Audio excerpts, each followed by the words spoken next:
जय Jagannath friends, welcome to tech tips channel को आपण मानक बहुत बहुत स्वागत करुच्ची। आज मुझे आपण मानक बताइबी जे इंटेलिजेंस ब्यूरो रे बहुत सारा वैकेंसी रही, तो आपण माने किपरि अप्लाई करि परिबे। तो जदि आपण माने 10th पास करिसंती ताहाले आपण माने जॉब पई अप्लाई करि परिबे। टोटल केते पोस्ट अछि, केमिति अप्लाई करिवे, पूरा डिटेल्स में वीडियो रे आपण मानक बताइबी। तो वीडियो स्टार्ट करिया पूर्व समस्त की रिक्वेस्ट करिवि जो माने भी टेक टिप्स चैनल को सब्सक्राइब करि नांती ए चैनल को सब्सक्राइब करि नंतु। तो चलंतु स्टार्ट करनबा। देखो तो ऑलरेडी पीडीएफ फाइल ओपन कर रखी आपण देखि पार्थिबे इंटेलिजेंस ब्यूरो जहाँकि बहुत सारा वैकेंसी बाहर। तो आपण मैंने ऑनलाइन अप्लाई करिया पई www.mha.gov.in नहले www.ncs.gov.in ले जाके अप्लाई करि परिबे। मैं अप्लाई करिया लिंक वीडियो डिस्क्रिप्शन ले देई दी आपण मान सेठी जा क्लिक करके डाउनलोड अप्लाई करि परिबे। देखंतु बहुत लोकेशन ले आपण मानकर वैकेंसी रही, तो आपण माने चेक करि परिबे जहाँकि देख पार्थे अहमदाबाद, अमृतसर, बांग्लोर, भोपाल, भुवनेश्वर, चंडीगढ़ ये बहुत सारा वैकेंसी रही। आपण मान जनरल एससी एसटी ओबीसी मानक रही। टोटल आपण माने जो देखिबे टोटल पोस्ट रही आपणकर 1054टा पोस्ट वैकेंसी रही, जहाँकि आपको पे स्केल दरमा 5200 रु 20000 प्लस आपको 2000 एक्स्ट्रा दिया एज पर 7th पे आपको सैलरी मिलिवो। तो क्वालिफिकेशन कौन हवा दरकार कही दूची। क्वालिफिकेशन मिनिमम 10th पास करथिया दरकार और इक्विवेलेंट टू 10th। तो आपण माने को मिनिमम 40 वर्ष रु कम हेतिया दरकार। जो माने 40 वर्ष रु मिनिमम 27 वर्ष हेतिया दरकार। जो माने 27 वर्ष रु अधिक से माने अप्लाई करि परिबेनी।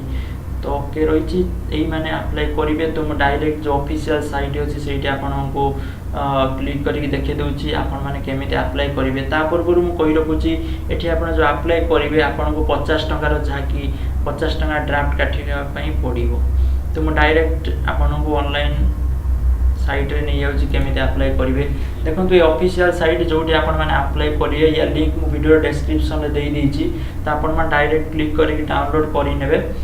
तो डाउनलोड क्लिक करेंगे ये ऑफिशियल लिंक रे क्लिक करके आप साइट ओपन हो ओपन हो सारापर ये जो डाउनलोड लिंक लिखा है क्लिक करदे। क्लिक कलापर आप गोटे पीडीएफ फाइल डाउनलोड हो। तो ये आप गोटे लिंक मिल जाए से लिंक उपर आप क्लिक करेंगे।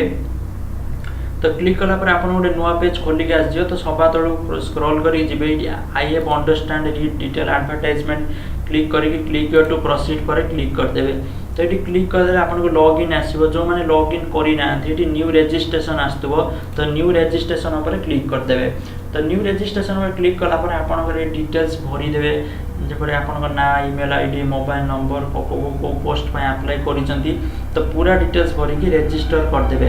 तो रजिस्टर कलापर आपको ये निजर रजिस्ट्रेशन नंबर आपणकर पासवर्ड मिल जाए जहाँकि आप रजिस्ट्रेशन आईडी पासवर्ड नंबर देकी पासवर्ड देकी आपण माने लॉगिन करेंगे।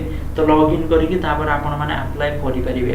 तो जदि आपको अप्लाई करियार किसी प्रॉब्लम हो मते वीडियो रे कमेंट करि परिबे। मु आपको यथाशीघ्र हेल्प करी। मु या लिंक ये जो अप्लाई करिया लिंक वीडियो रे डिस्क्रिप्शन ले दे देछि। तो आपण मान सेटू क्लिक करके डायरेक्ट अप्लाई करि परिबे। तो मैं आशा करछे वीडियो टे आपण माने भल लागि। जदि वीडियो टे आपण माने भल लागि आपण मान टेक टिप्स चैनल को सब्सक्राइब करिया पई भूलिबेनी। काहेकि नै बड़ी बहुत सारा अपडेट आगु आपण वीडियो जहाँकि आपन बहुत helpful करिवो। Thank you for watching this video. Jai Jagannath, Jai Hind।